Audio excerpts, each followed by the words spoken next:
Hello there, Tolkien fanatics. Welcome back to our next community outreach video.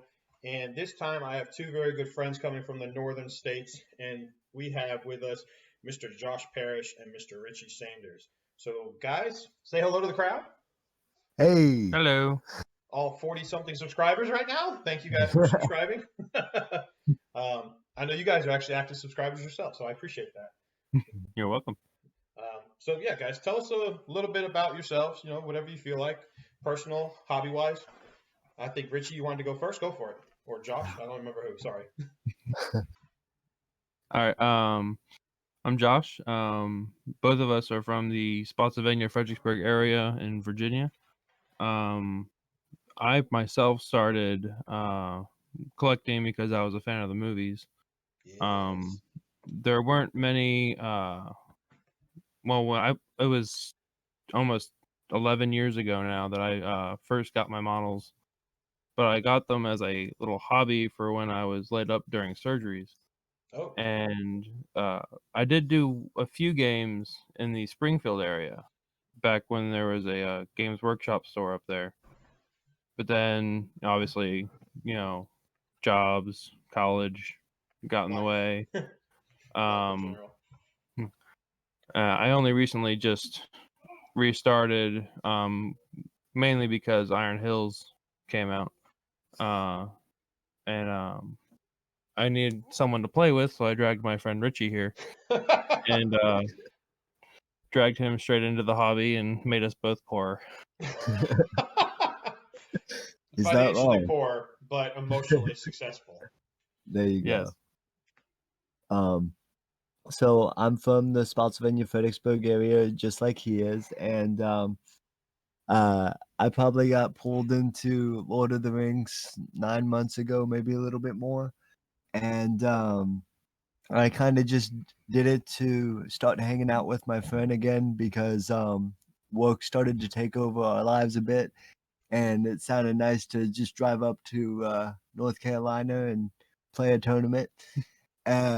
Little did I know I would like fall in love with the community, the game itself, and I didn't realize there was like this whole community set around Tolkien because all I'd ever seen was the movies. So Have you ever read the books before? actually, I have not. For What? Christmas, my wife got me the book for The Hobbit, and I've just started reading that. There you go. So, I sorry, go was ahead, just Josh. gonna. I have not read them. I got to the Council of Elrond, and I just lost all ability to read that incredibly long chapter. But I have listened to the audiobooks multiple times due to my long work hours. Hey, that counts. That counts. Yeah. So, I mean, that's great. So Richie, I'm kind of curious.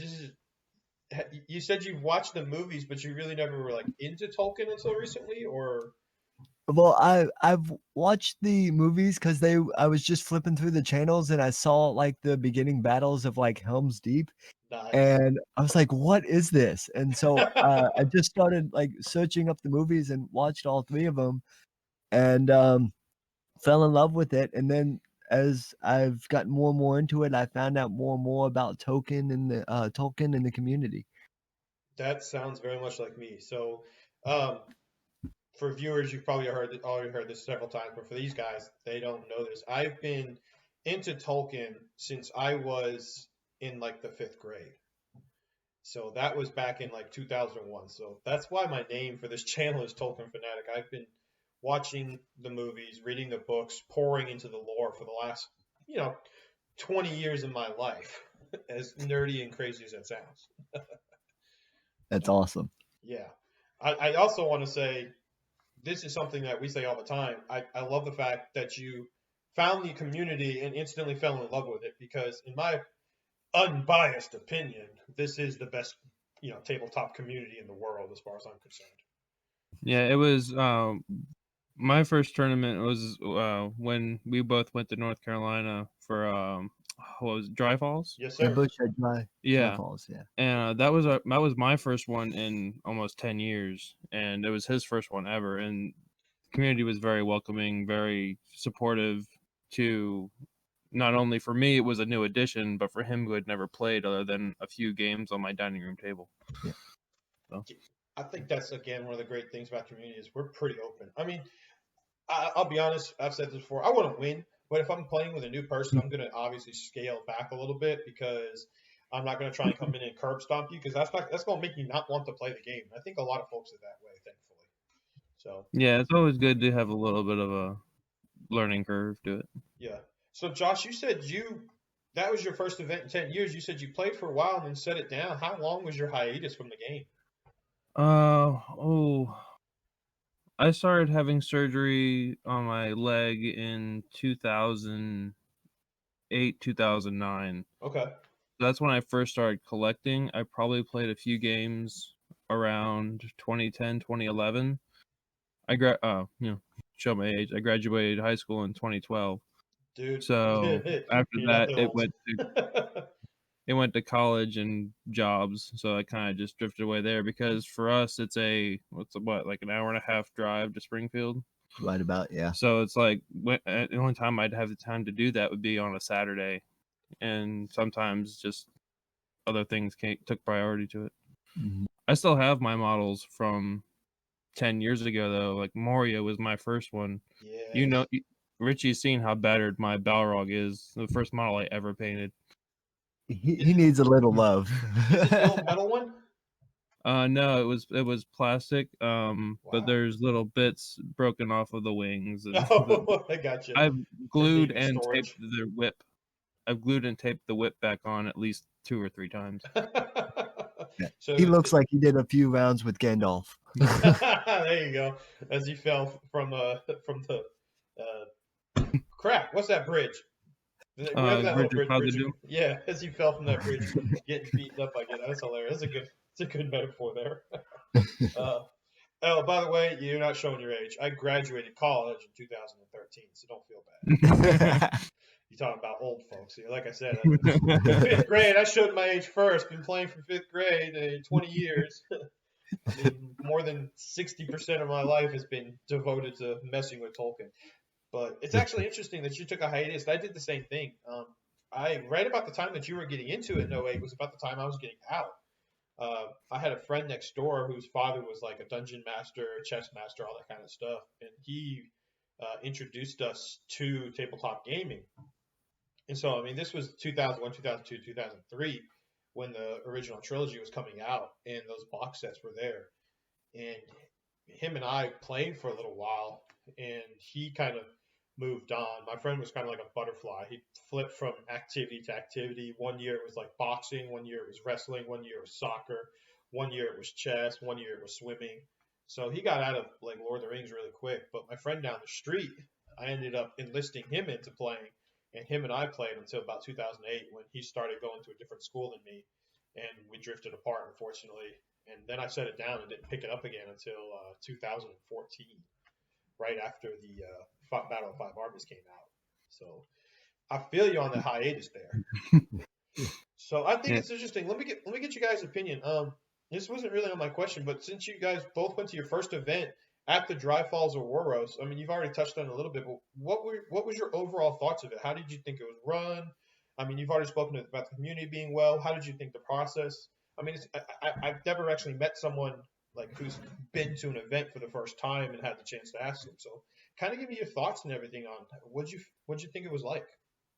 Well, I'll be honest, when we got to the event, I was nervous as could be because I was still like reading through my like cheat sheet of the rules and making sure everything was good, trying to remember everything.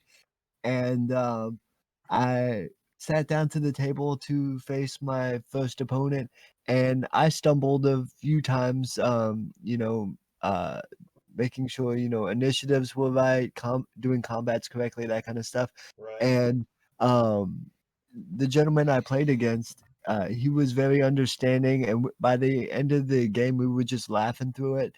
And I got stomped. I'm not gonna lie, but I had so much fun getting stomped. What did you play against that first game? Your first event ever. What were you going against? I was playing up against Rohan, I think. yeah, I was playing up against Rohan. Did you play Joe Keller? I believe I did. Yes, I oh did. My god! I think he had a Rider of Theoden, Legendary Legion, if I remember correctly. Yeah, that was did. Joe Keller. He totally stomped my Thranduil's halls into the ground. I've never seen a legion of elves go so quickly.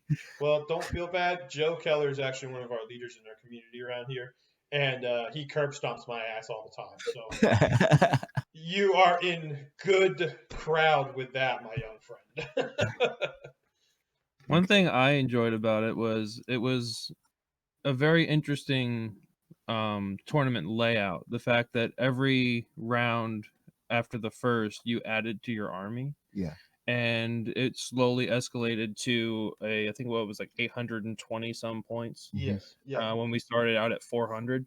Yep. So I took Iron Hills, again, the army that brought me back into the game.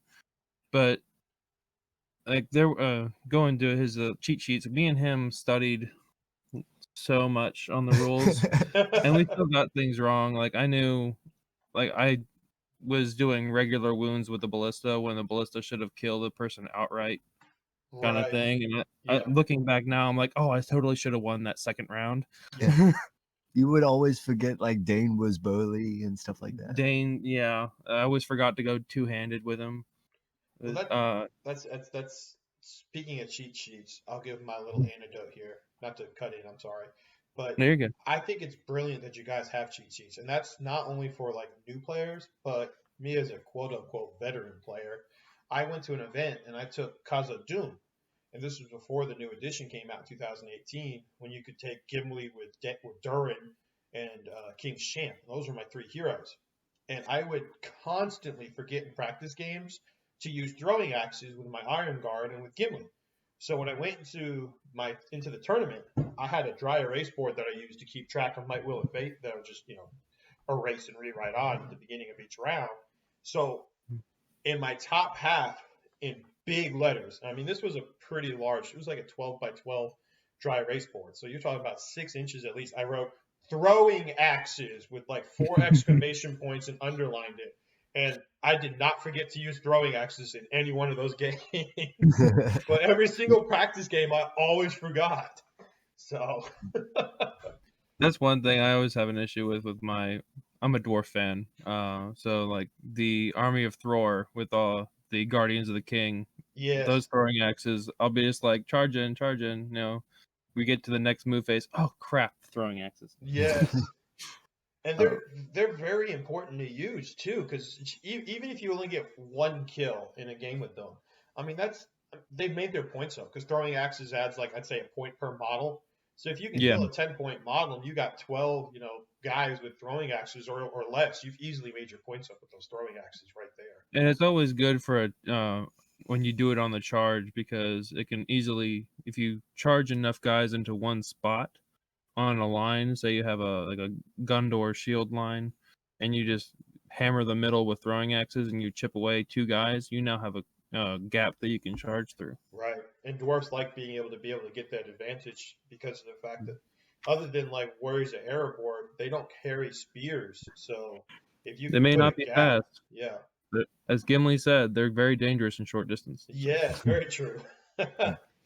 So but the Battle of Dry Falls was very well set up in the fact that because it did have multiple stages of us adding more points in, it gave us an idea of how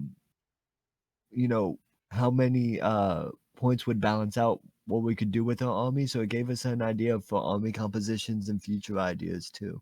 Yeah. Like for me, sorry. No, go ahead. For me, with Iron Hills, bringing the first round, I didn't have the ballista, so I had a very shield walled defense 8 line of dwarves with a couple crossbows. And then second round, I'm like, all right, now how will a ballista affect the difference of play? And just the more and more dwarves I added, I started to figure out, okay, all right, area denial with the ballista, nice strong line with the dwarves, couple flanks with some goats. Yeah. It was a great event to learn how to play again, because it was small games and you ended in a big game at the end of the day. Mm-hmm. Are you sure that was your first event? Because you're talking strategy and tactics here that I don't know what the heck you're speaking of. So I mean, I'm just a hammer guy. I just take all my guys and come straight at you, just trying to beat you Well, into submission. the other appeal we had with this game is that me and him are huge fans of strategy games like Total War Warhammer. Oh yeah, yeah. Okay. And it was just when I introduced the idea of the game to him, I'm like, it's like D&D, but with mass armies and less rules. Right. And I was hooked. Yeah. The way I always describe it to people when I'm talking about it, like, cause if you're talking like, not to like label ourselves, but we're kind of nerdy guys. So if I'm talking to non-nerdy people like car guys or sports guys or whatever, and they're like, "What the hell are you talking about with these little figures?" And I'll be like, "It's chess on steroids." And they'll be like, "What?" I was like, "Have you ever heard of 3D chess?" They're like, "Kinda." I said, "Okay, well, chess is hard." Yeah. 3D chess is way hard. Yeah. What I do is like 6 times harder than 3D chess because there's so many different pieces that all move at the exact same time. And they're just like, "Yeah, you can do that. I ain't got it." No. I'm just like, "That's why I'm a nerd." So, Nothing wrong with that. no. I think it's interesting too. So that's a escalation style event. Um, and the points values for those who did not attend or did not know, it was 450, 600, 750, and 828. And it ended at 828 because that's the area code for the area. That was why he chose that. But I think that's interesting that you guys were able to learn so much because to me, escalation events are kind of hard to plan for. I will say when I was planning it, or not planning my army to play in, doing my own strategy like you guys are doing, you have to really figure out where you want to practice. Like, okay, am I comfortable playing at this points level? So I need to practice this one. Am I comfortable playing at that one? What am I going to do when I move up? Like you were saying, Josh, when you're like, okay, I'm going from 450, I can add this big piece to my army. So the fact that you guys came in for your first event ever, and you were playing in what I think personally is a very uh, rigorous training scenario. You really got to have your army on point in order to, you know, not Yeah, get curb stomped. and we were relatively balanced on our win and losses there as well, because there were a couple close games. I mean, I know for Richie's his final game at the high end, he went up against Young. and and I held my own point wise on the first 2 games, but when I went up against Young, that's all she wrote because he throws so much at you. And I mean, he was getting into monsters and magic, and then he had more models too. I was just overwhelmed completely. I didn't last like half an hour, I don't think. He's very good. I He is. talked to him a lot, and he can kind of just take. I had this conversation with Mike when I did my last video like this, and Mike's actually one of his gaming buddies. And people can look at things and see everything on an individual level. And the way that I understand it is, Young Duke can look at stuff and then put it together. And where you usually would take, 1 + 1 + 1 is 3, his way of thinking and utilizing his stuff is he'll take 1 + 1 + 1 and get 6. So Mhm. it just overwhelms you with how he can see everything and make it work together so well. So don't feel bad. You're not the only person who does that too. Well, I'm really glad I played against him and got overwhelmed like that, but because of that round against him, I have become like nothing but a Moria player. Like he totally fell in love with Moria Yeah, because of it. your first army was Thranduil's Halls, Yeah. because Thranduil was one of your favorite characters from The Hobbit. Yeah. And I remember helping you set up that army, getting the models, getting the elk painted. Then you just saw the Watcher in the water. You're like, nope, I want it.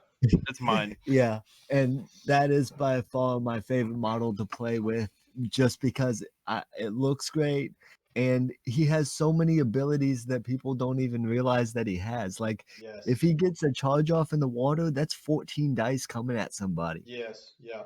He's deadly. He's very deadly. People don't realize it. I think a lot of boards don't use a lot of water features, so he never really gets to be fully used.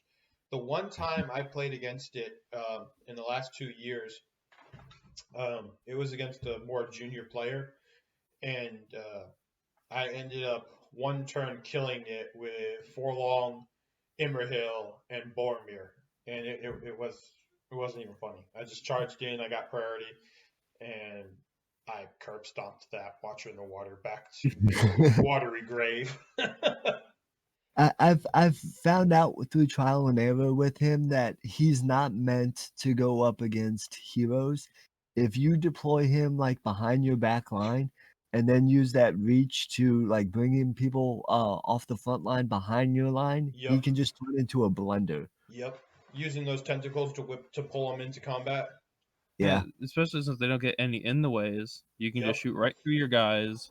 Doesn't matter anything that's in the way. Just pull them right to you, yep. and then it's always immediately in a straight line to you. And if it's blocked, well, you just go to the next closest spot. So it's really easy to get like a you've used it against me a few times, a bat swarm or a cave troll nearby, and just bring Drag it him in. right into that little 1-inch gap that you left for me, and just slaughter my men. Yeah. It I'm sounds like used to you've had a fighting little bit of dwarves. experience against it, Josh. It's he loves it. I love it about as much as he loves fighting my dwarves. I'll tell you. So obviously, you said it, Josh. You're an Iron Hills fan, definitely probably your favorite army, and then it sounds like Moria is going to be yours currently, Richie. Correct. Yeah. I've gone back and forth. As I've talked to you about it. I have a army of Thror that I'm quite happy with right now. That I'll be using in my next event, hopefully. Nice. And like, I haven't quite got all the models yet for a Cause of Doom, but those Hearthguard, I want to use them so bad. I will tell you from experience, they are amazing to play with. They just walk in and pretty much slaughter anything and everything. You're wounding almost anything in the game on 4s, so it's great. I will say that with this new expansion coming out, Erebor will probably be my next go-to, with Oh Iron Hills being a close second. yes, I'm not gonna lie. When I saw those profiles, like when the models were released, my mouth was just salivating at the thought because those models just look beautiful the way they have it I'm painted so up. happy. I'm happy Dane has his lore accurate weapon now. Yes, I loved that axe. I have the yes. older Dane model, and it's so good. I like the old Dane. So I got the profiles. I did a video on it, and I'll drop a link or a card in the upper corner for folks to go check it out. But when I saw the profiles, I was a little disappointed that they did Dane kind of like they always do. Whenever a named hero dies, they only ever give him 1 point of fate. Because in the old source books for the model that you're talking about, because I have that one as well, he had 2 points of fate, and I really wish he would have kept that. But Yeah, he's that's good. you're good. Go ahead. You there? Yeah, I'm good. Okay. Um, I remember watching that video. I do agree with you on that point of I believe you said that just give him less wounds but keep the fate. Yeah, yeah. Uh, well, that was Thorn. Thorn's got 2 points of 2 points. He's got 2 points of wound, 2 wounds, but 3 points of fate. Yeah. And I think that was interesting because of the fact that I've never seen a model that has 2 wounds have 3 points of fate. Usually, most 2 wound models either have 1 point of fate or no points of fate. And I'm thinking like Thadrid from Rohan, he's got 2 wounds, 1 point of fate. The Yeah. Easterling Dragon Knight has 2 wounds and no fate. So it was really weird to me to see a model that has 3/3/3s across the board with Might Will Fate, but then his wound count is only 2. So Yeah. but I still love that model. Thorn, he's a badass. Yeah. I was telling Richie I made 2 lists that I have planned for Erebor when it comes out, and I'm struggling between Dwalin and Thorin the Third on Right. which one I should throw in there, because Dwalin's got 2 wounds, 3 might, 2 will, 2 fate. But he has Burly, so he's got that +1 to wound.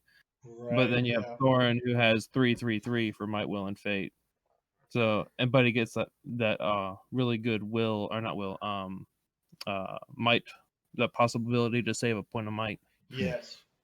So that struggle, and it's only a 5-point difference between them. So it's like, oh, what do I do? Personally, I would take the Burly for the extra wound, but yeah, I think so. The way I was looking at building it, and I'm thinking this in my head because I think I put that in the video. If you can take Glowin, Dwalin, Thorin, and Dane, 800 point lists. That's probably the majority of your points right there. But then that's going to be some major hitting power. I think those 4 heroes would probably be about 450 to maybe 500 points. So I think that's only feasible at 800 or above. But I have a sorry. Oh, you're good. I think I have a 1,000-point list I have set aside that has Dane, Dwalin, Thorin, and Gloin. There you all go. of them having at least 6 guys in their war bands. Nice. Please let there be another 1,000-point game soon. Honestly, so you guys are both coming to Ringo South, and we'll talk about that a little bit since that obviously was going to be your second event that you guys ever participated in. I'm going to assume. No, we did a 1,000-point game. Pelennor Fields. Yeah, no, that wasn't 1,000 points, was it? No, that wasn't. But that was the last one we went to. That was 800 points. Yeah. Okay. Yeah, because that's actually where we met you, Jason. Was at that event. Oh, really? I think so. Did we only do 2? Yeah, we've only done 2 events so far. Yeah, all 3 of us were at the Dry Falls of Waros. Yeah. And then I TO'd the Great Battle Carolinas, which was the 1,000-point event. So that was the 1,000-point. Yeah. Okay. Yeah, that's what I was saying. I thought if the Great Falls was your first one, I was assuming, but maybe you guys snuck in a local tournament somewhere. No, I'm thinking of Wolves and Shattered Shields. Okay, yeah, that's coming up. I skipped ahead on events. So yeah, it's all good. So that's the next event we will be going to. So we'll have done 3 by the time of the ring goes south. Yeah, well, I will be seeing you guys at Wolves and Shattered Shields as well. I will be attending that. And then, of course, I'm hosting RGS. So I'm not a big 1,000-point fan. I am and I'm not. It's one of those things where you guys just said it. You love the idea of playing because you can get so much stuff in. I love the idea of playing because you can get so much stuff in. The thing that always capstraps me when I'm doing it is if I'm just playing casually, like I invite a friend over, like you guys get together and practice. There's really no time limit other than the fact it's like, hey, I kind of got to go to bed at a certain time, or hey, I got to get home by a certain time. So you can do, when I have friends over playing, we do exactly what we're doing now. We end up spending the first hour together talking about life, work, life, liberty, the pursuit of happiness. And then we end up getting into the game. And of course, within the first 20 minutes, we're back to talking about life, liberty, and the pursuit of happiness. Yeah. And here we are 3 hours later, and we've maybe played 3 turns. So we have that issue sometimes where we it's 10 o'clock at night. I should probably get heading home. It's a 30-minute drive home. I should probably get going. An hour later, we're sitting there talking about, just different strategies down the street, pretty much. Yeah. We'll come over to play a game, and then an hour and a half later, we haven't even set up yet. Yes.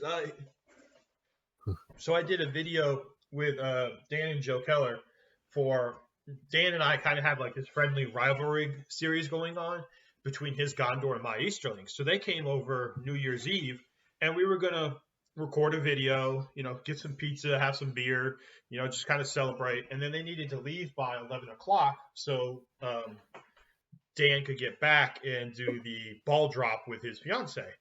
Well, they got over at my house at like 6. So to film a 1,000-point game, get pizza, get beer, you would think, safely 3 hours. Well, they got there at 6, and here we are. It's 9 o'clock, and we haven't even started. We still have the board set up. We don't have the recording equipment set up. We're still talking and just, doing exactly what I was saying. And we ended up having to call the game early because we looked at the clock and said, oh, shoot, it's 11:15. You guys have an hour drive to get home. You ain't going to make it by the time the ball drops. No. So, yeah. We've had a few where we've started a game where we try and time ourselves. Like I think it was I think it was for the Pelennor Fields one where we're like, all right, we have a set time limit on how long we have to do when 1,000 points. I think you were planning on doing your Moria. Yeah. You're like, I got like 80 goblins I have to move.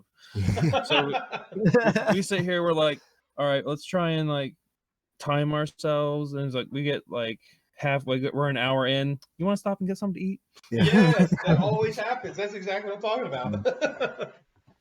But I mean, so I guess going back to what we were saying, I like the idea of 1,000-point events.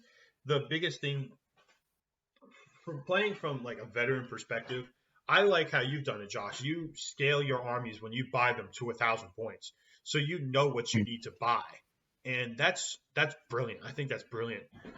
My biggest fear is that like new players, if they're trying to get into a game or get into the community and they see 1,000 points, that's a lot of money you got to drop, because it's not like 40K or the other systems where like they're like 2,000-3,000 point armies and you can buy one model that's half of that. So RNG. Go ahead. I will say I foolishly did that with Iron Hills because that was I wanted to get Iron Hills with enough models that I could have a variety for that for the battle at Dry Falls. And I've now learned since then, like, it's good to get multiple armies up to like maybe 400 points.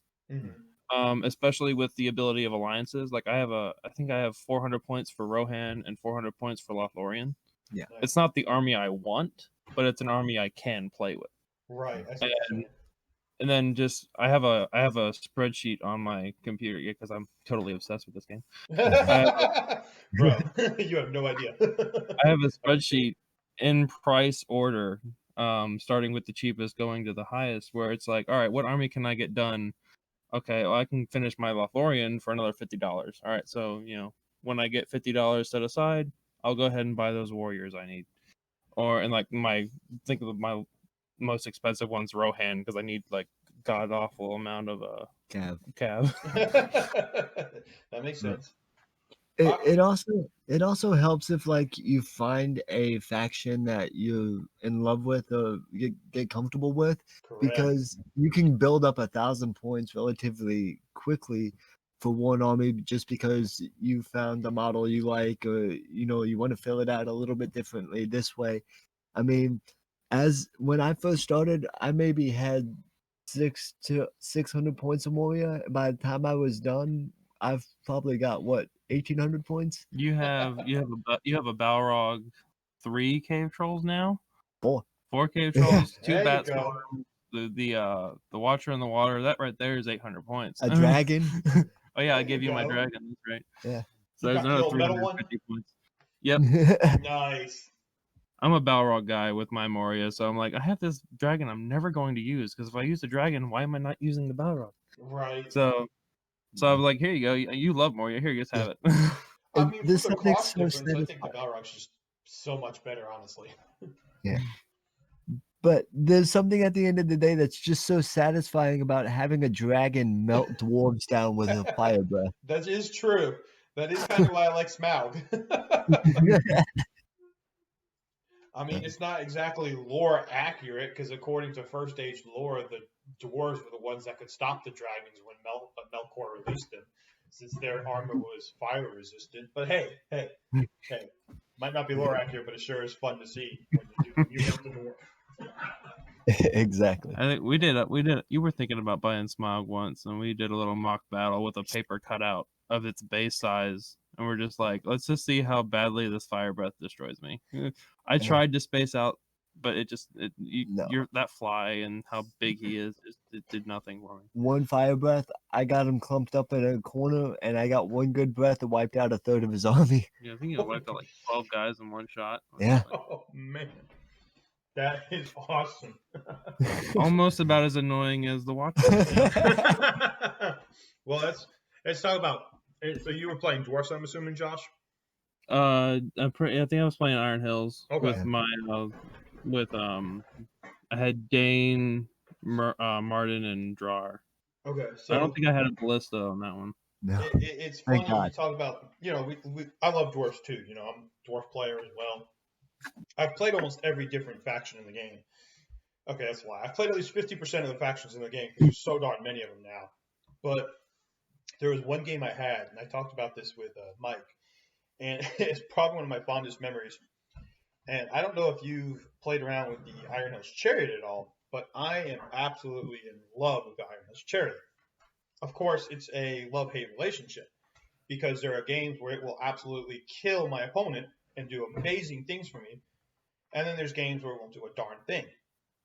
And I had one game against Joe, and he was playing a Iron Hills, Thranduil's Halls Alliance. So here I am with my Thranduil's Halls, and I've got not Thranduil's Halls, Iron Hills. And I've got my Iron Hills Chariot, and he puts his warband of Iron Hills Warriors that he has with Dane, because he takes usually Dane and Thranduil, obviously, in that alliance, so he's got 2 kick butt heroes. And he brings his Iron Hills Warriors right in front of me, and I think he's got 14 of them, or 12 of them. 12 of them sounds right. And he's got them shield walled, so they're defense 8.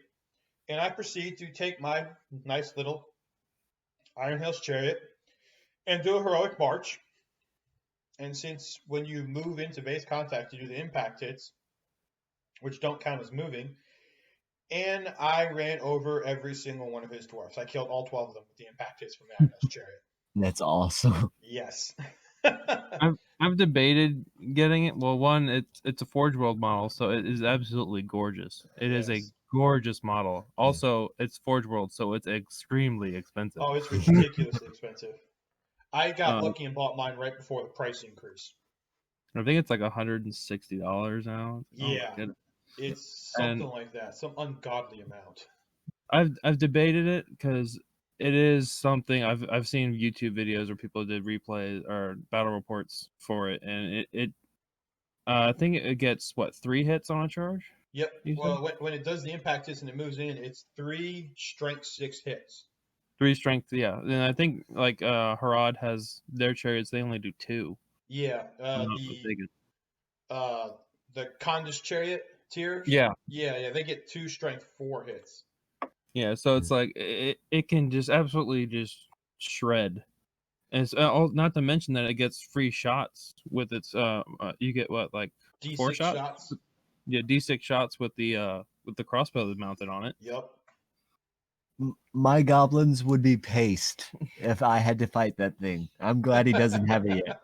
Well, see, okay, so this is why it's a love-hate relationship with me. So I have games like that where I run over 12 Iron Hills guys. So an Iron Hills warrior with the spear is, 12 points, I think? 12 points, yeah. Yeah, so I just killed 144 points worth of models, and I always put my chariot with a captain because you need those 2 points of might to do movements and marches, just like I said. And then he's also fight 5, so it makes the chariot fight 5, which is good. Yeah. Otherwise, you're fight 4, so any single elf can stand in front of you and shield all day, and you can't do anything.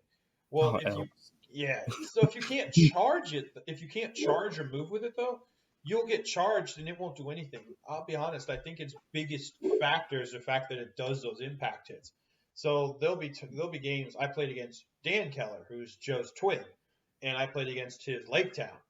And Lake Town with those paper basket shields at defense 4, defense 5, my mouth is salivating at the thought of running them over and wounding them on 3s. And I lost every single priority roll and every single heroic movement roll off. And all he had to do was just move one guy in base contact. And my chair was tied up the entire game and didn't do a darn thing. I hate when the dice just don't want to agree with you. Yes. Yes. So, I mean, I want to complain about it because I feel like my dice are more unfair than others. But then I have games like I just said where I run over 12 Iron Hills defense 8 warriors and kill every single one of them. So yeah, that's what I was telling you the other day with in our group chat was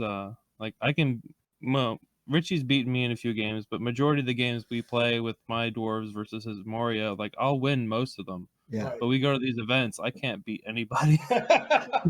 And I just do okay. Yeah. Well, you almost got 3rd in the last event. You did fantastic. Yeah, man. When you came for for Great Battle Carolinas in February, I was thoroughly impressed because I knew you were new to the game, Richie. But when I finished doing everything and I'm tallying up the scores, I'm like, This mofo got 5th.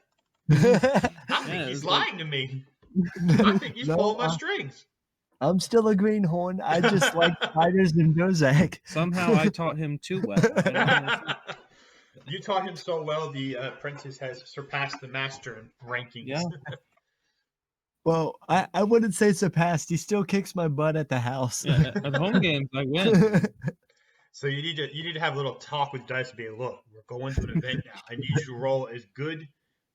Excuse me, I'm sorry. I need you to roll as good here as you roll at home. Please, please, please.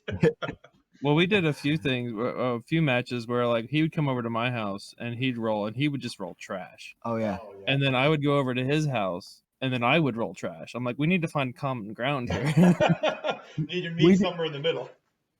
We did a match with the Bellogs Legendary Legion and Balladur, and it was just a pit fight of just roll lows. Like I couldn't beat him, he couldn't beat me. We were all just literally lined up in the center of the map, kicking each other in the shins because you remember Dice like, do anything.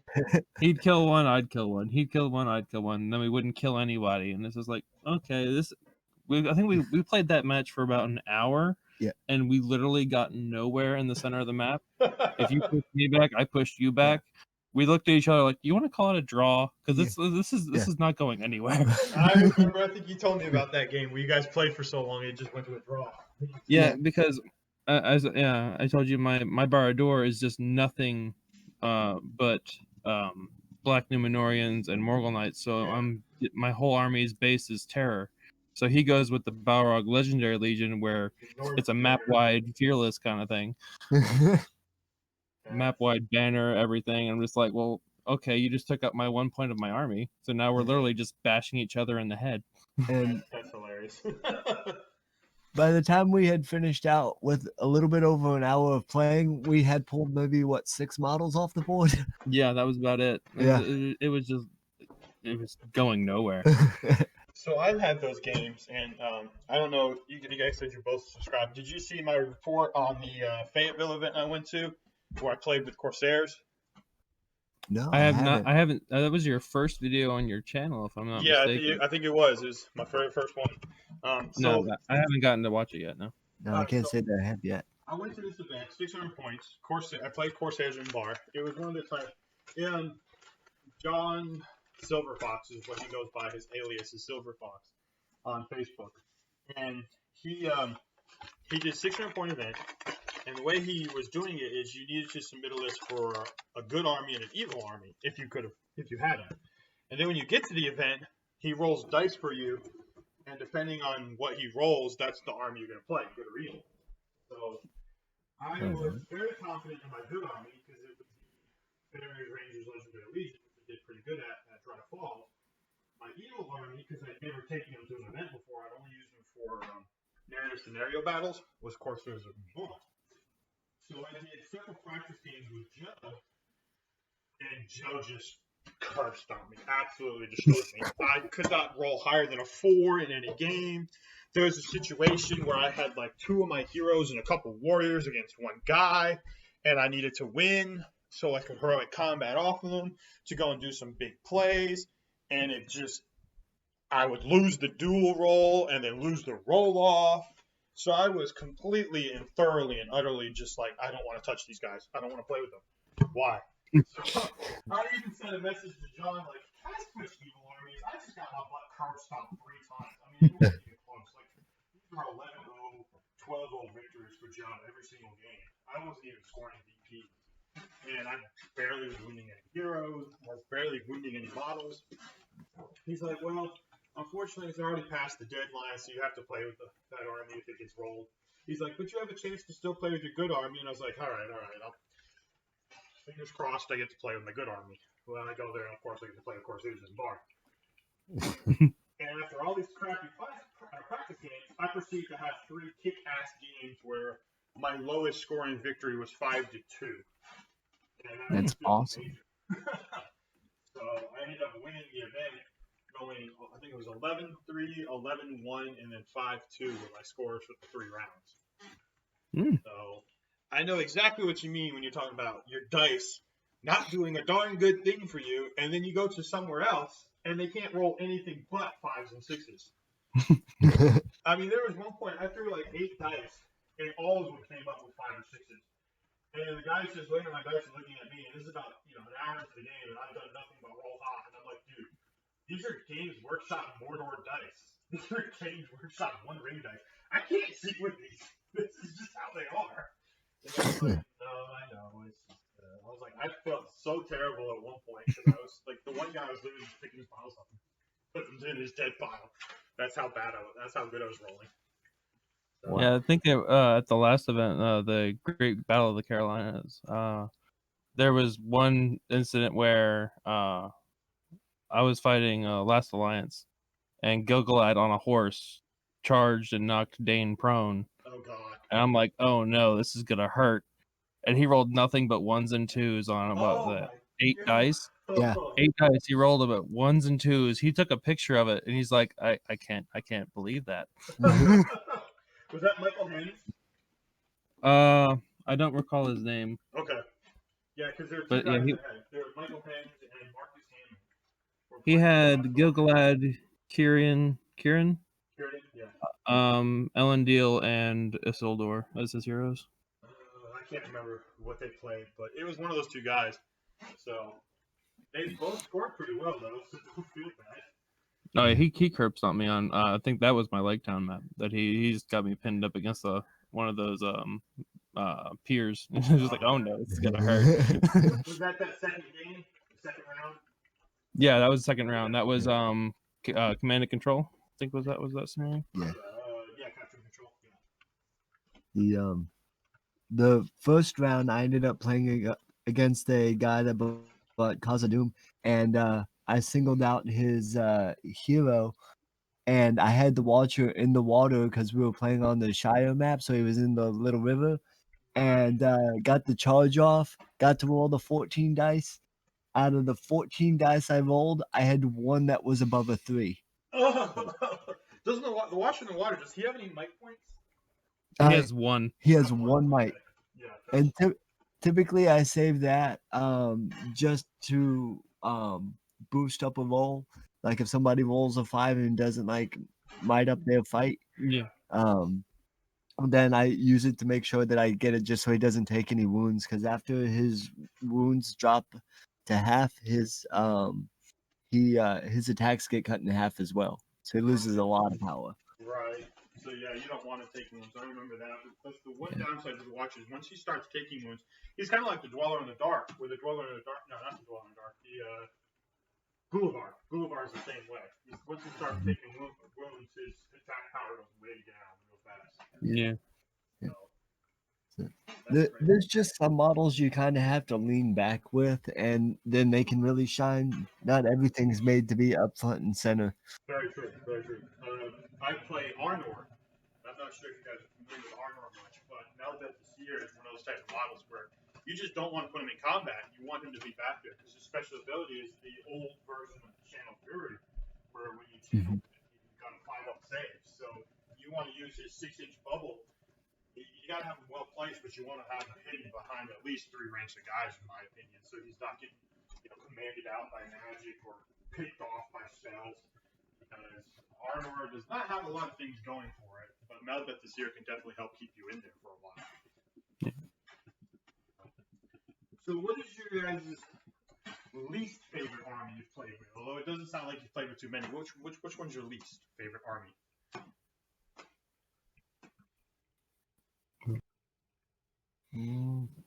Honestly, Josh is gonna give me some flack for this, but I do not like playing with the Iron Hills. No, there's nothing wrong with that.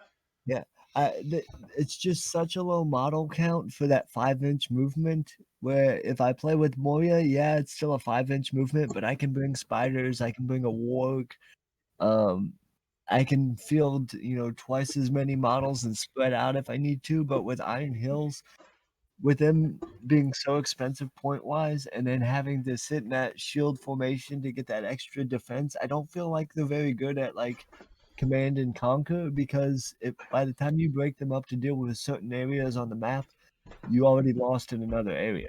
Right. That's actually a very strategic way of looking at that. I actually never thought about it that way. So it's a really good assessment. We're very opposite when it comes to playstyles, because even though there may be a lack of numbers, it comes down to like I wouldn't say I have a least favorite faction. It's a least favorite playstyle. So there's Okay. multiple factions that meet the playstyle, like Goblin Town. I love the idea of Goblin Town. Mhm. Of just, oh look, 800 points, I have 115 models. Yep. But it's just that defense 3 or defense 4 with a strength of 3 with a fight. Yeah. I'm just like, I like my dwarves where I have a nice hardy defense, anywhere from a defense 6 to a defense 9 if you have a captain or Durin or Vault Wardens. yeah, those ones. Where like I have a nice hardy defense, but I usually have around a strength 4 to a 5 where I can easily wound things if I need to. Right. I'm kind of like that too. I like high defense. When I first got into the game, or back into it, that's what I was looking at too. I like the high defense armies, kind of like that. Yeah. Whenever we play, like mobility is not my forte or my priority, I would say. Was like dwarves have a 5-inch movement. I do have 1 or 2, maybe 3 goat riders. But my main theory is whenever I play any strategy game, it's a good defense is a good offense because I have a place that I can strike from. Right. So even if I can't chase you. I mean, obviously it has worked against me with the 9-ring race. Facing the 9-ring race, all mounted, all having 12-inch spellcasting range. I'm not doing anything. But it usually comes around to like, eventually I will catch you. Eventually I will kill you. Right. But I will. I'm not that fast.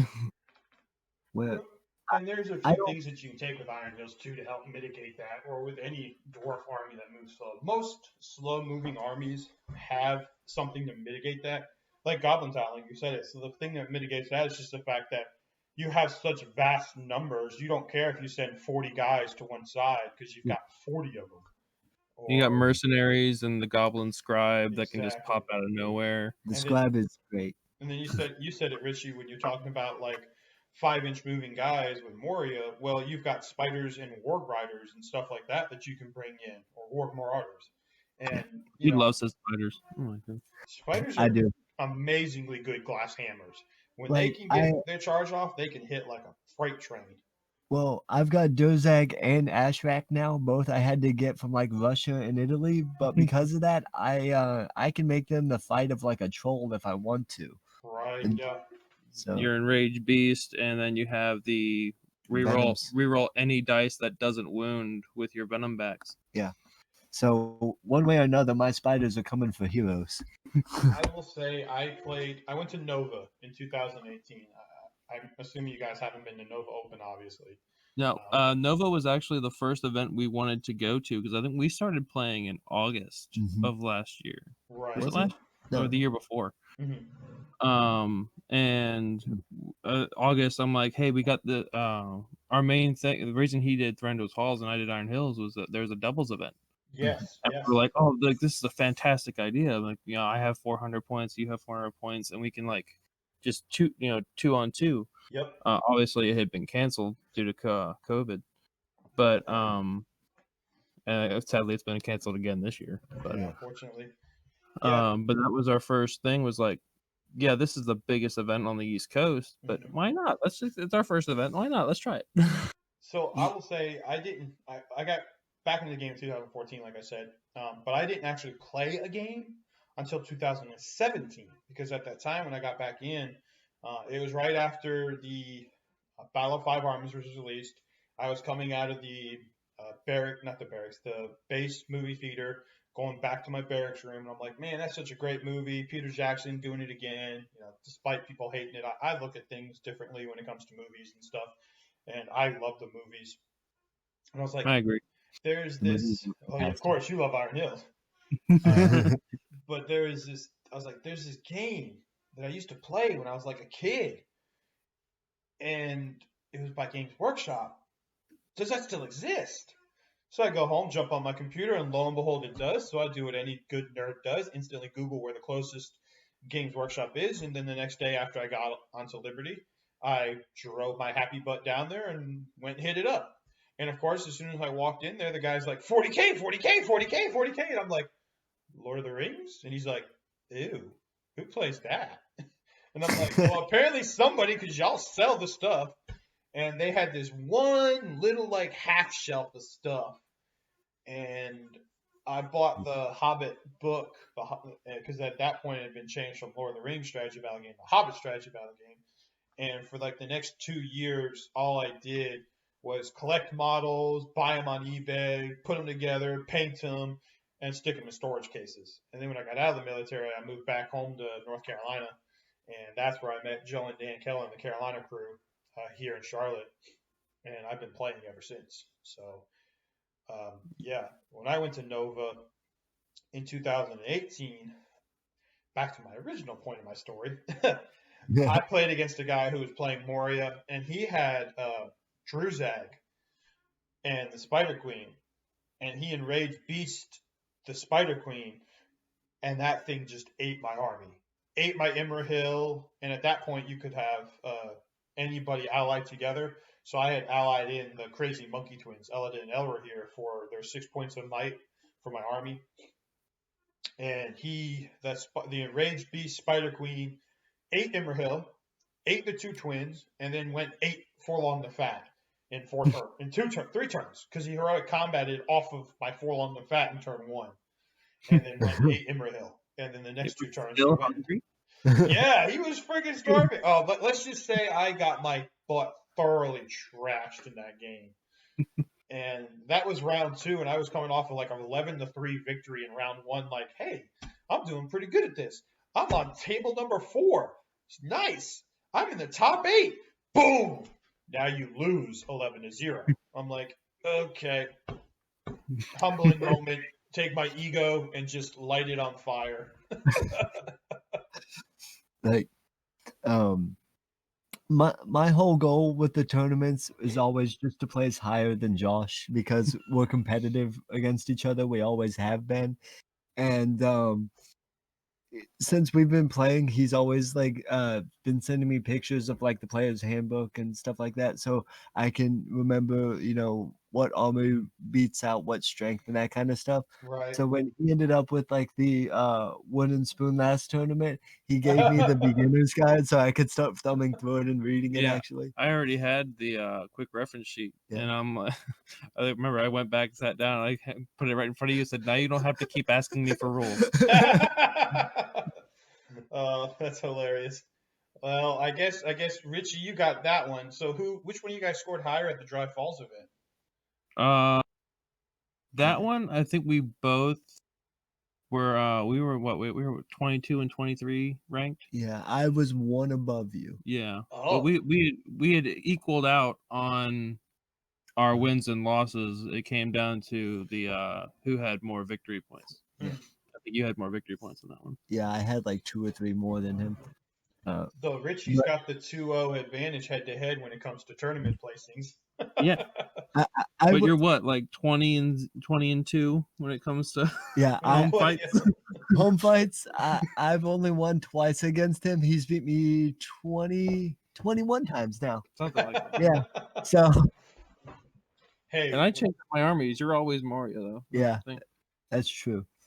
But he's well prepared me for dwarves. So. Oh yeah. Well, that's when we first started out. I remember we originally played with your Thranduils versus my Iron Hills, and I would win the fight value. You would win fight value, but you would never wound. And Right. then you switched to Moria, and then your little goblins trying to woo my guys. You're like, that defense 8 is so frustrating. And I looked at you and I was like, well, you're now fighting one of the most heavily armed armies or armored armies in the game. If you can beat me, you can beat anybody. True. And that's where my army composition started to evolve. So with my goblins, the army list that I bought last tournament every single one of them had a shield and a sword. I didn't bring any spear supports Okay. because my goblins are just made to die and stay alive as long as they can. And then I just started bringing spiders and trolls and, the Watcher out because those could tear apart Iron Hills. And I figured if they can tear apart his army, I can fight elves, I can fight men, I can fight dwarves. And it did well for me. Yeah. Again, like you were one loss away from third place. Yeah. So the top, it's crazy. The top 4 guys, because I pulled it up while we were talking. The top 4 guys actually all went 3-0, and the tiebreakers came down to, for first and second place, it was major victory over minor victory, so tournament points. And then for the third place and fourth place guy, I think Josh, you played against Michael Hens, and Michael was in fourth place, and he went 3-0, and because he was playing the Last Alliance, and Yeah, he that's just probably the had, one that beat me. yeah, he had 3 victory points less than the third place guy, which is why he came in fourth. And then Wait. Richie, you were the top 2-1 guy. Yeah. Well, the third place was Jerry, and Jerry's the only person you lost against in that event. Jerry was the one I lost against, and the final turn of that match is when he pushed me off of 3 spots. If we had ended a turn earlier, I would have beaten Jerry on victory points. But because he almost broke my Moria with his Gondor, and then he started shielding to push me off of the objectives, and he Right. got it right in the time limit. Yeah. So you had a minor loss to him from what I'm Yeah. seeing. Yeah, okay. Because, I'm looking at it. So first and second, it was broken down. Both of them had 3 major victories. But it came to victory points. One of them scored 30 victory points. The other one scored 23. And then third and fourth was the same way. Both of them had 3 victories, but they both had a minor victory in there. And Jerry's was that minor victory in third Correct. place, but he had 20 victory points over Michael, who had 17. And then there you are, Richie, right there with your 2-1 record, 9 tournament points with 2 majors and a minor loss, and 17 total victory points. We don't need to see what mine was. I'm sorry. Well, I will say, don't feel bad. Oh no, I had a great time. That the final round, but by the final round, when I went up against the 9 ring race, I looked at it. I'm like, I'm not gonna win this, but I'm gonna just charge. I literally got my guys in a line across the board. I just started to herd him into a corner. And me and that guy, I don't remember his name, but that me and was we had Jacob Spruill. Yeah, we had a fantastic time because when I play with Richie, I often don't really write down might, will, and fate that are used. I usually just keep it in my head. Yeah. And as he had to keep going back to his computer, and he'd be like, "Did he use how many will did he have left?" I said he had 2 will left. He goes, "Are you sure?" He looked at his computer. He come back. How did you know? I was like I've been keeping track of all the times you kill me. Yeah. That's funny. Well, don't feel too bad, Josh. All right, so this is probably something I shouldn't say as a TO, but there was a 4-way tie for last place. You had 0-3 with 3 total victory points, and there were 4 guys, all you and 3 others, that had that. And I was at that point kind of like, well, to figure out this tie, I technically have to go back and look at strength of schedule and stuff like that. And I was just like, you know what? I know Josh. Josh helped me set up. I'm going to give Josh the wooden spoon prize. So, it definitely did a little favoritism there. It just wasn't a good day for me because like the first round was reconnoiter. I'm dwarves. I'm not good at getting. I'm not fast. You're not gonna get off the map. But then there was 3 rounds where he was 1 orc away from dying or from being broken, and I have strength 4 dwarves against his defense 4 orc. And like in 20 rolls, I did not roll a 4. Oh my god. And for 3 rounds, I could have broken him, and he would have, he never would have got guys off the board. And I had Dane, 2 goat riders, and 4 spears primed to get off the edge as soon as I could break free. And just 3 rounds, I couldn't roll a 4. That's and he ended up breaking me and never breaking him. I'm like, you got to be kidding me! I'm a dwarf. I'm supposed to kill these guys. You were playing against Mordor? No, it was a Was it the three they were country hunter kids? orcs Okay. and a denizens of Dol Yeah. Guldur. Don't feel bad. That was John Stokes. He won first place. Oh, well, yeah. Yeah, there you go. Because he had he had that crazy trio. Dark Powers of Dol Guldur with Hunter Orcs from Azog's Legion, and then And Spider Queen. what's that? Yeah, and the Spider Queen. Yeah, from Dark Denizens. Yeah, so I was just like, all right, yeah, okay. This is my dice aren't loving me, and then I don't blame you for the second one with the Lake Town because no one knew what to do on that map. Yeah, Lake It was- Town is so. As a TO, you want your boards to provide something other than just like line of sight block or something interesting. And Lake Yeah. Town and Goblin Town are the two boards where it's like we're not really sure what to do with them. Because those little tiny flats or walkways, or whatever you want to call them for Lake Town, they're not tall enough to really impede movement, but they're not short enough where you can just be like, yeah, You you just can walk just walk over it. right over them. Yeah, so it's kind of hard to decide what we want to do with them, and we've actually just went ahead and bought more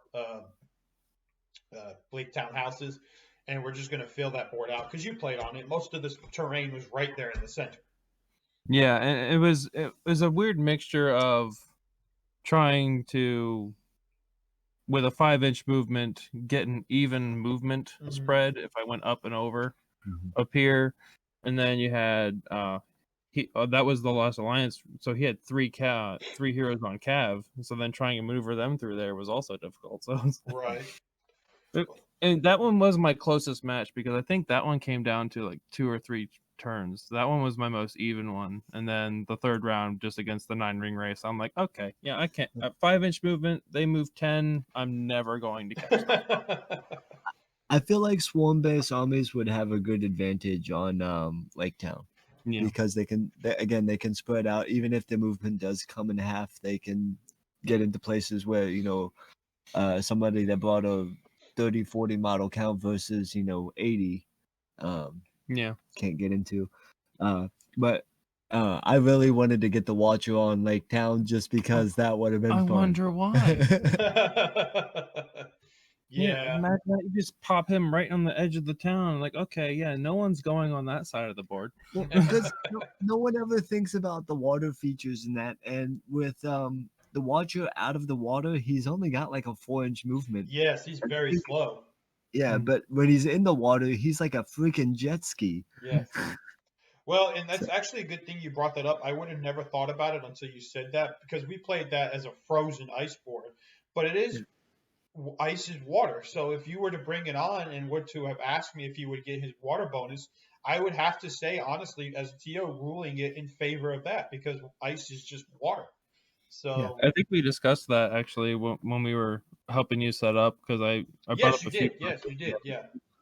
So But I don't know if there's a whole lot of models that get like a terrain bonus like the Watcher does. It's something very specific to him. Usually it comes down to like elves with their woodland abilities, like so they don't get half movement through woods and stuff like that. Usually that's the only other. You've got woodland creature, which is what you just said, and then you got Fleetfoot, which is actually very key because that's good for cavalry.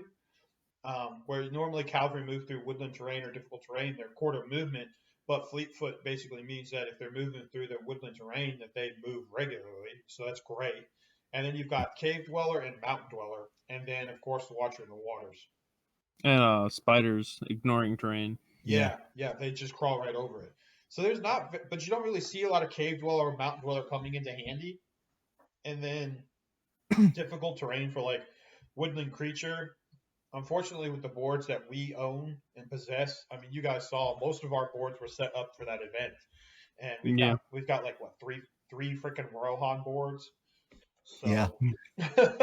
We gotta remember, like your main the main armies you see are usually Rohan, Gondor, Mordor. Like the main factions from the movies are usually the ones people go with.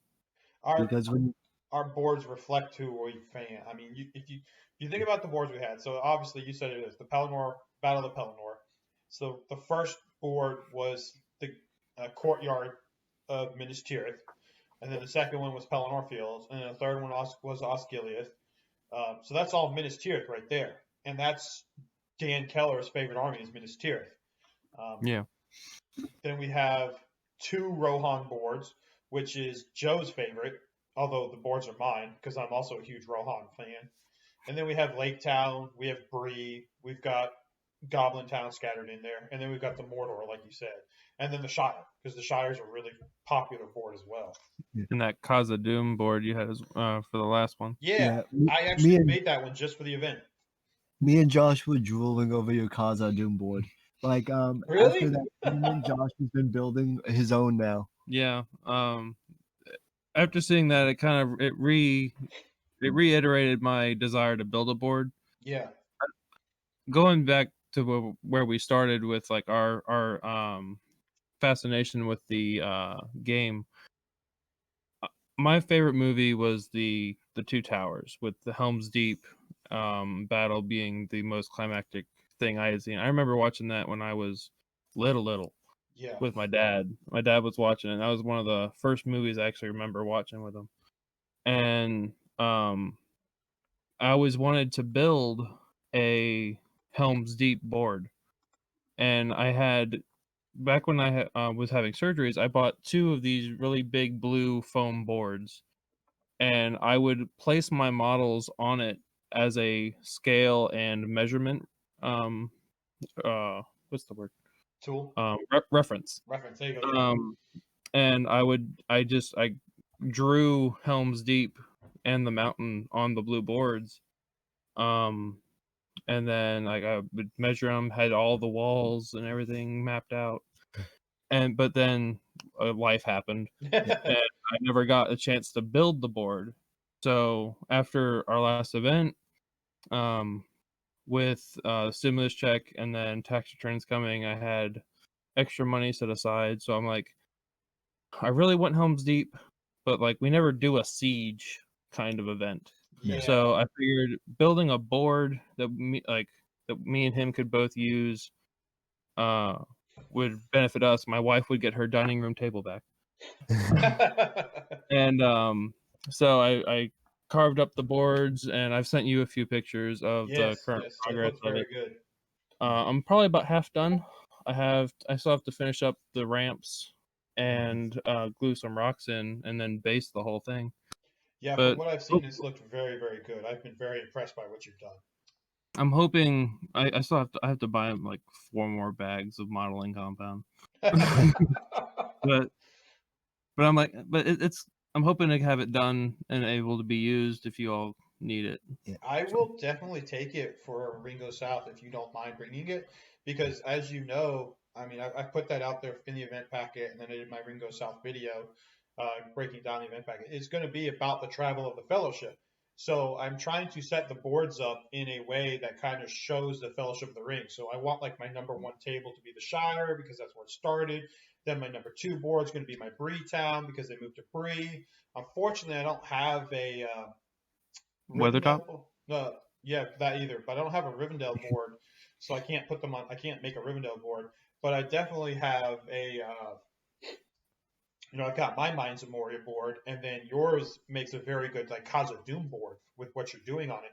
So I kind of want to make that table 3, table 4 right there between the 2 of those. And then we have a Lothlorien board for table 5, and then table 6 I have a not Erebronath. What's it called? Well, yeah, I have an crap. Amon Hen. So yeah.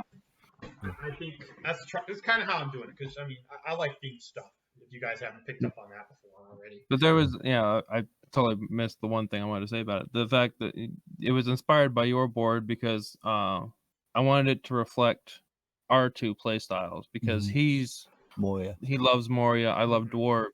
So I have I've gotten almost 1 pillar of Moria fully printed on my 3D printer. I may have time to get another one printed. If not, I have rocks that I can use as terrain. But I wanted one to kind of reflect like maybe the dwarven outskirts, and then the other side to be like the goblin encroachment on the dwarven city. Yeah, I think that's really cool that you're doing that. You guys are almost perfect. That you not only your play styles, but the armies you like too are perfectly thematically counterbalanced to each other. Here you are, big, low numbers, high defense, big hitting power dwarves against the, spam them, don't care if you die, more you got. Yeah, I remember when I was after you were unhappy with Threndral's Halls, I went through the book and I listed off different armies for you, and because I wanted to find something that worked for me, and elves were just not it. well, you have that weird mixture of you like a swarm, but you want something that hits really hard. Yeah. And Morgan definitely brings that. Finally finding that balance between goblins and a cave troll that has that hammer of a +1 to wound. Yeah. You were just in love from the moment you fielded that, and you're like, I can match you man for man with against. Well, I can man you dwarf to goblin, but then I have a troll that I can just swing on the side and just hurl right through your line. Just be like, they're Bowman. They have a cave troll. And after like the first tournament, and I just started discovering the magics of Moria, we kept toying with the idea of making like this thematic scheme of battle that's just gonna happen underneath the mountain. Yeah. I like that. That'd be really cool. Have you ever tried using the Dweller in the Dark, Richie, as a Moria player?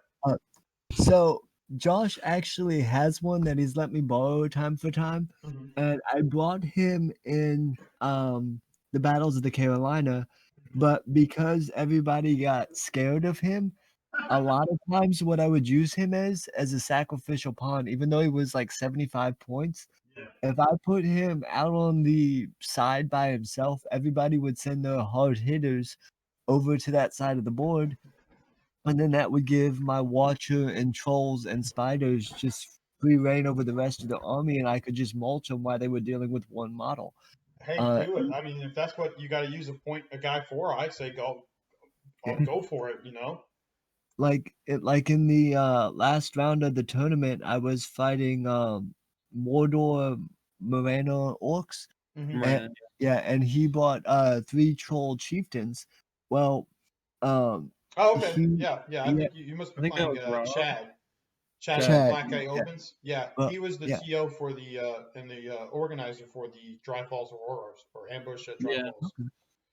Yeah, he so I put my Dweller in the dark on the front lines, and drew 2 of his chieftains off. And so the rest of my army only had to deal with the actual leader of his army and then the orcs. And my spiders had a field day. Granted, it cost me 75 points in the first turn, but I mean, after that, I just cleared out his numbers and that got rid of his army bonus. And I think that's a big reason why I actually ended up winning that round. On the bright side, though, that introduced you to your second love of the game was the Mordor Troll Chieftain. Oh yeah, just ever since that battle, you just tell me like, I want one. I want one. I have 3 of them, by the way. When you put a Moria troll underneath of the big troll chieftain, it's like comparing the little brother to the big brother, and you always want the big brother. Yeah, Mordor trolls, Isengard trolls, they are amazing. Between Isengard, Mordor, whatever you want to call them, those trolls, I have like 7, including I think I have 2 chieftains. I have 2 chieftains, but I have like a total of 7 trolls. And it's just one of those things where that one scene from the Return of the King where they're breaking down the gate of Minas Tirith with Grond, and Gandalf's just like, whatever comes through there, you stand your ground. And then it breaks open, and here comes like 4 trolls, and even Gandalf's just like, holy shit. I'm just like, that's what I want. I just want to have like, at some point, I hate painting evil models, especially orcs, because they're just so bland with all their dark colors. But at some point, I'm going to paint up the orcs I have, and I'm just going to play like a Black Gates open list like that. Because I think the idea of just having like 3 or 4 trolls in an army will scare the ever-living daylights out of my opponent. Just like you with the Dweller in the Dark. I mean, I'm surprised so many people were afraid of it. I mean, the biggest thing that fears me with the Dweller in the Dark is just the fact that it moves 8 inches. Because I played with Moria for a while, but I played a full monster list with a dragon, Dweller, 4 cave trolls, and then a couple marauders running around. So, yeah. I think what scares everybody about the Dweller is the fact that when he runs, he can recover that wound. So I had so many people using their archery fire to try to shoot at him instead of the glass cannon spiders. Yep. And then I had heroes being pulled off to deal with him because he's, fight 7. Yep. So they were so focused on that who's gonna look at a spider? Or, the watcher doesn't come on until I choose, so I'll wait till you're out of placement, sacrifice a piece, and then bring something on you can't really deal with. Yeah, because now your guy's out of position. So Yeah. you got to either spend a turn running over there to try and deal with the watcher, or just let the watcher do what the watcher does. Exactly. And I love dropping them on siege equipment. It was great. That watcher pops up. I'm like, oh look, that left side of the board looks fantastic. Let's go over there. Let's just sit here and shoot at you with my Iron Hills crossbows. Typically, I've actually been really good with the stone throws from the trolls to deal with banners and crossbows. I ended up doing a stone throw 2 games ago to go past like 4 in the ways. You had 4 in the ways, and you sniped my banner with a troll. With a cave troll, and I was just like, really? Like, it went through 2 different combats, and then 2 guys that were spear supports. Yeah, and it just was just like, hello. That's like one of those video games, like you watch it and guy's just like, charge! And then he sees a shadow over him and he looks up, it's just like, boom! Headshot, you're dead. There was one that I used, we were doing another Moria versus Barad-dûr, and I used, what was it, Compel? Yeah. From Sauron to pull your troll out of line because you had left it there waiting for me to move into range. Mm-hmm. The moment I pulled him forward, I just charged him with Sauron. I just annihilated that troll. Yeah. I was like, come here, little boy. Pretty much. When Sauron goes to like hit something, he hits it. Like he's wrecked everything I've thrown at him except for the Watcher. There was one time you actually used the Watcher and almost killed Sauron. I think you got the Watcher, a bat swarm, and a cave troll with a hammer. You got him trapped. Yeah. And you one round got him down to I think 2 wounds. Yeah. Damn. And then the next round you did 4 wounds to him, and I'm like, oh wait, the ring. And just there's a 2, there's a 3. I'm alive. And that's hilarious. The thing about Barad-dûr that I didn't realize is that his army didn't break like everybody else's. So the first time we played against it, I brought my 800 point list and just downsized it from the 1,000 point list from the battle of the Carolina. Mm-hmm. And by the time that battle was over, I had 4 models left. He had 4 models left. But left. I wasn't broken because Sauron hadn't taken a single wound. Yeah, because I just avoided him. I had two orcs left, Sauron and a cave troll. Mm-hmm. You were winning on points, but I had priority, so I called. I was able to dictate the combats. Mm-hmm. I was able to hurl a model with my cave troll, knock down Durbers, Durbers, because he was your leader. I needed to wound your leader. No, Groblog. I was able to knock him prone, and then I was able to barge with Sauron to charge Groblog prone, and then I just wrecked Groblog, giving me enough victory points to win. Yeah. You had like 40 models left on the board. I had 4. I broke you. Yeah. And you didn't break me. And then just started failing courage checks. The game ended because I was quartered, even though I wasn't broken. That's awesome. So you're like broken, but you're not considered broken. So you're stealing those victory points. Not only that, because you're evil with low courage, you're not worrying about having to do courage checks. I mean, yeah, and with Sauron has an 18-inch bubble, I think, for minus courage against my enemy. Yeah, because he's got ancient, not. Is it? Yeah, ancient evil. Yeah, it's not Harbinger, it's ancient. I do find it weird though that Sauron isn't like fearless. That's he that's pissed me off so bad. Oh my goodness. He can get scared of like a spider. Like that's true. That is spider true. causes terror. If I need Sauron to charge a spider, I have to roll a courage check. Granted, I only need a 3, but still, like Well, I mean, I guess that is kind of thematic at the same time because when he was, Sauron, the lidless eye of fire, he was scared of both Gandalf and Aragorn. Yeah, That's especially true. when you thought Aragorn had the ring and Yeah. everything. The That same was thing why for he attacked Gandalf, the yeah. Brutus. So I guess that kind of makes sense, but I feel like when you're playing with Sauron as Sauron from the end of the Second Age, he should be fearless. I mean, that mofo just walks into the middle of the battlefield, and everybody's just like, and halt.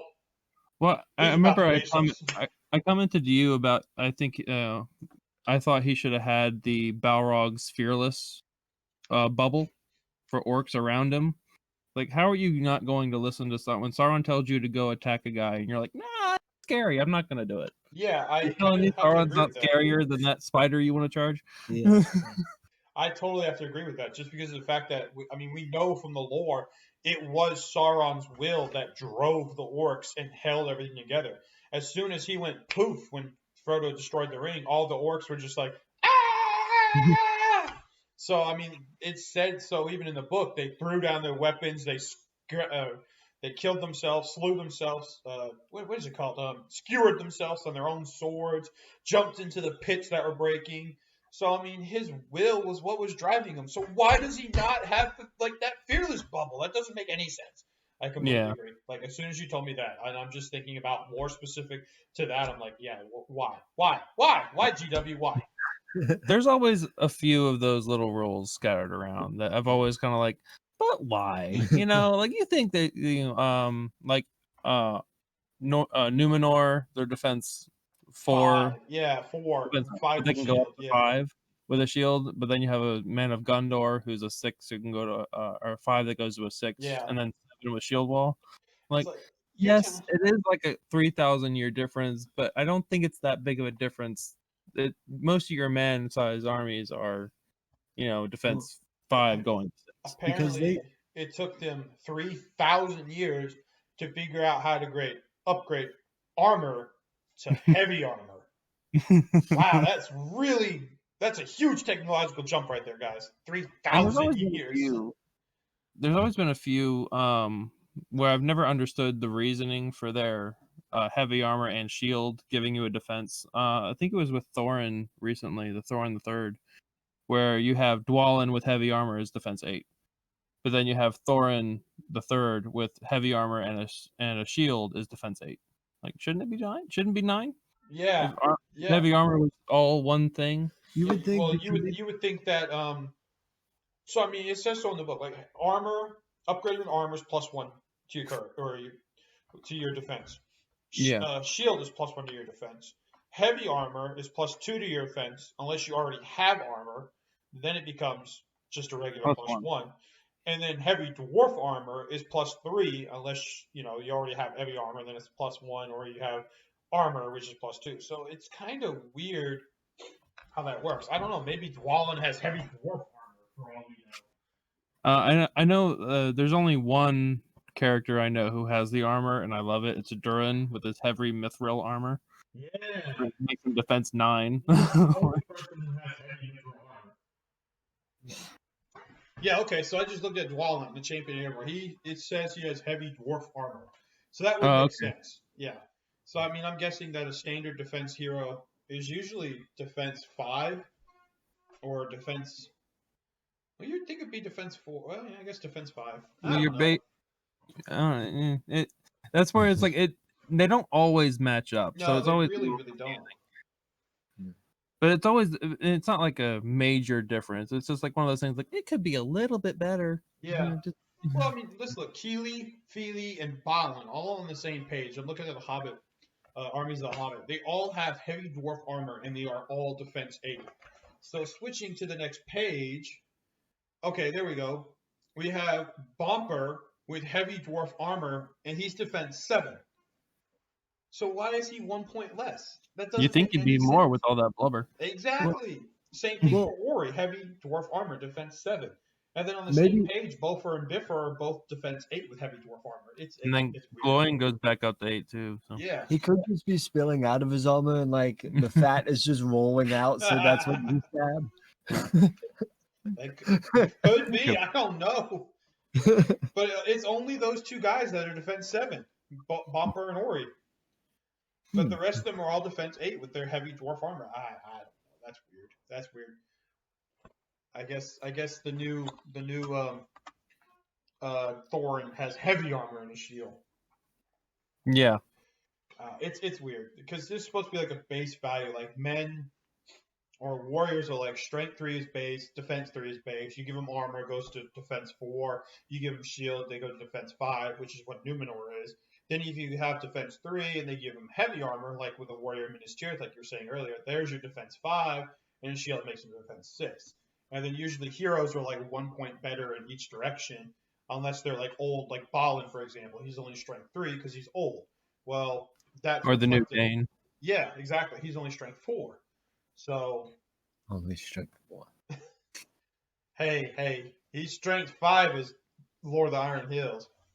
That was another thing I was debating between Dwalin and Thorin III for my army list, was that Dwalin is strength 5 Yes. and Thorin the third strength 4. I'm like, strength 5 with a +1 to wound? Yeah. Yeah. I think what I would probably do, taking Dwalin, I know that the +1 to wound is great because he's got the 2-handed axe and he's burly, but I feel like I would probably use him as the King's Axeman so that he can go with 4 attacks. Yeah, that is the other special thing he has, is that you, when he's on foot, you choose Yeah. if he has the hammer or if he has the 2 axes. Yeah. And since you can't take the War Goat in the new, army of Erebor or Erebor Reclaimed, whatever the hell they want to call it, he's always going to be on foot. So I think that's kind of a great way to get a sneaky fight 6 hero in there with 4 attacks.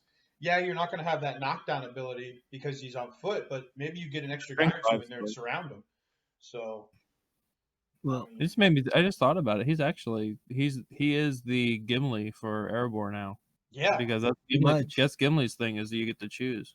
yeah. Well, Well, and if you- Gimli is only 2 attack base. True. Yeah. So it only goes up to 3. He's a better Gimli. Yeah. I mean, and he's more expensive than Gimli, so it does reflect that. But then he's also burly And with fearless. Yeah. I think that's funny. They gave him burly, Oh yeah. Don't even get me started on that one. but he's got Weapon Master as well, so he's never unarmed, and he also doesn't take the -1. It's like, why does he need burly plus Weapon Master? Well, the weapon master is just the fact that if he gets unarmed, then he still doesn't get the -1. That's the only Yeah. benefit he gets from it. True. Which- Okay, that makes sense. Which exactly I'm not thrilled about, because I have found that the magic of the Shadow Shaman, and I've been using against him repeatedly lately.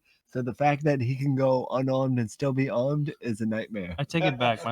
My least favorite army is Moria. I'll say that right now. I take it back. I forgot. You've got the Black Shield Shaman or whatever it is, Gundabad, doing shatter to destroy your weapons.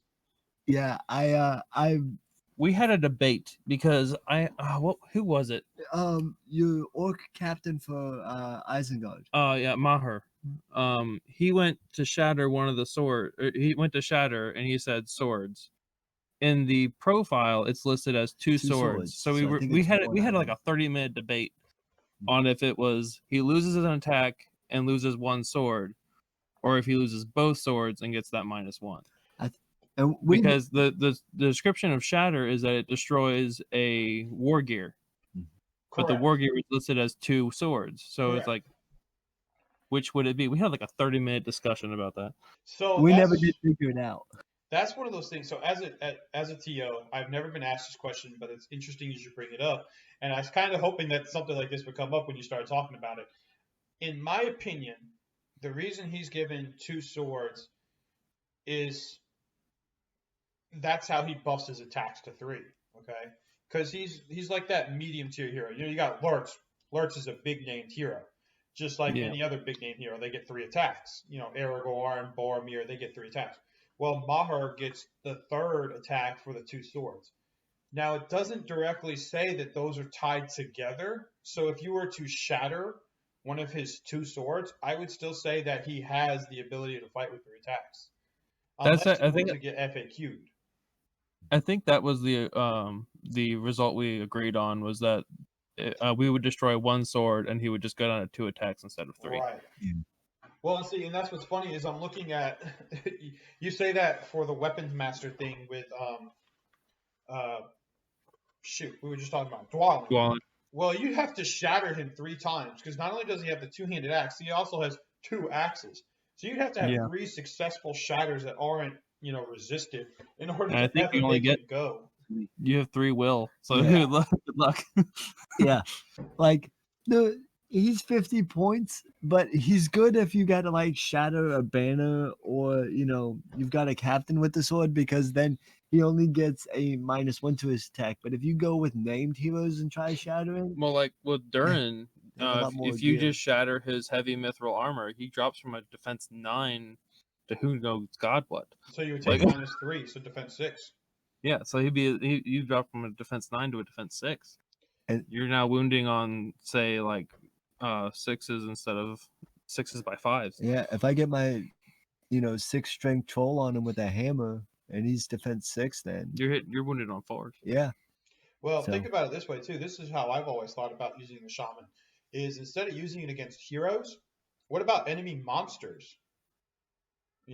If you go Yeah. against an enemy and they've got a cave troll or they've got a Mordor troll, and we're not talking Mordor troll chieftain with the 1 point of will to resist.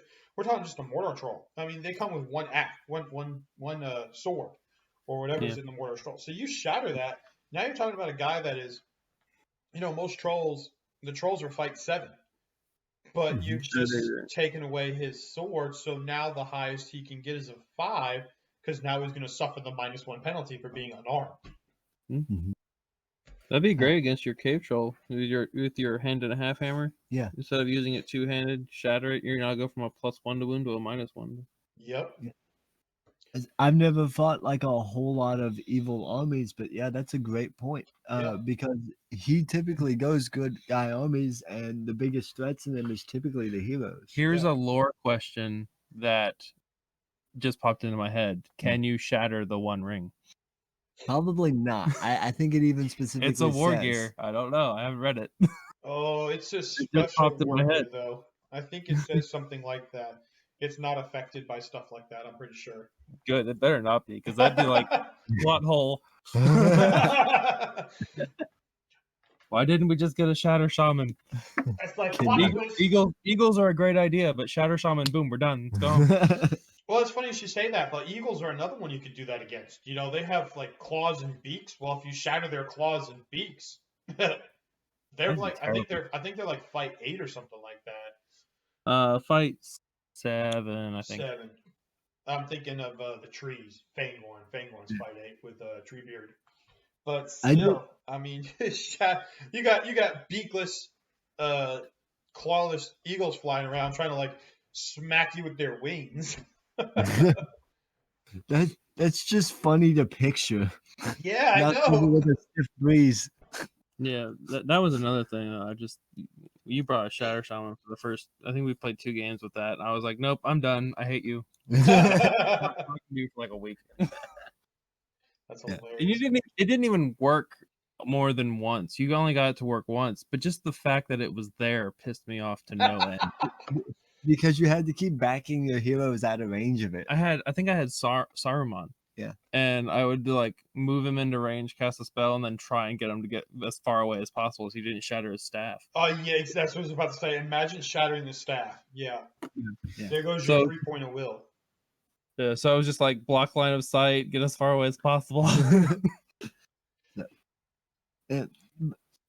I really like the Shadow Shaman because he has that deniability of his spellcasting range, because you don't want to throw something over by him that you can afford to lose a -1 to.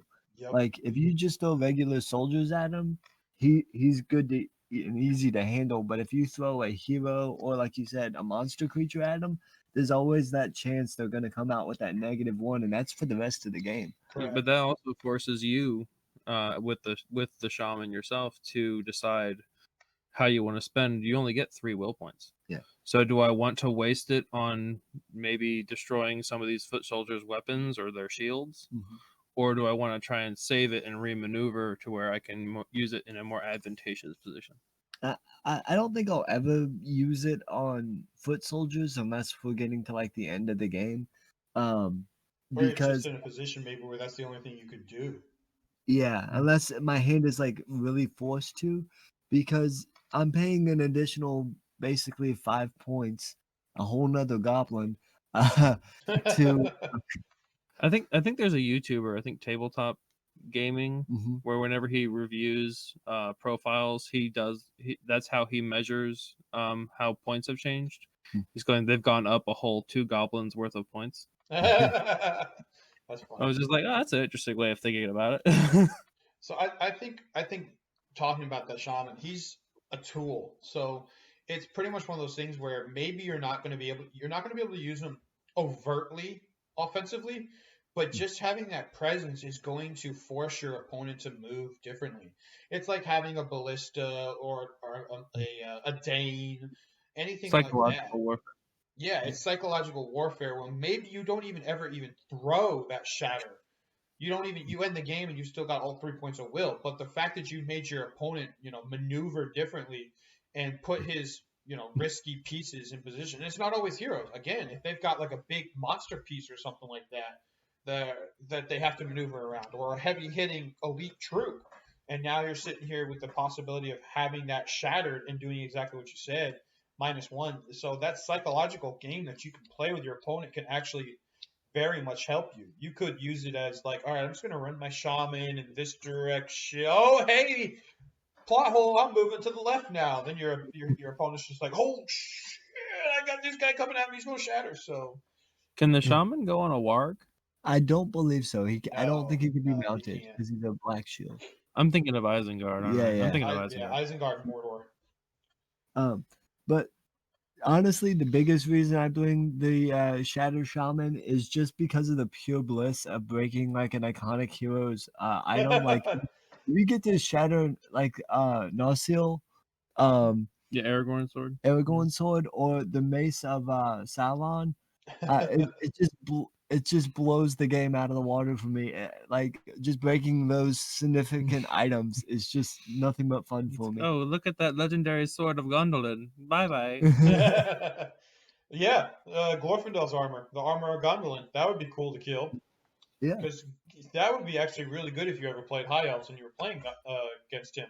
Of Yeah, course, because you're immune to Barge, Hurl, and Rend. yeah, Yeah. all monstrous powers, and it's +2 armor You to got him. you got a cave troll against Glorfindel, and you just shatter his armor. That way, your troll can go to town on him. Yeah, Shadow Shamans are like a utility knife. You never know where you can put them or what you can do with them until you know what you're facing. and you could combo it up too, where you could use like a regular shaman. I think they have like what, transfix or something.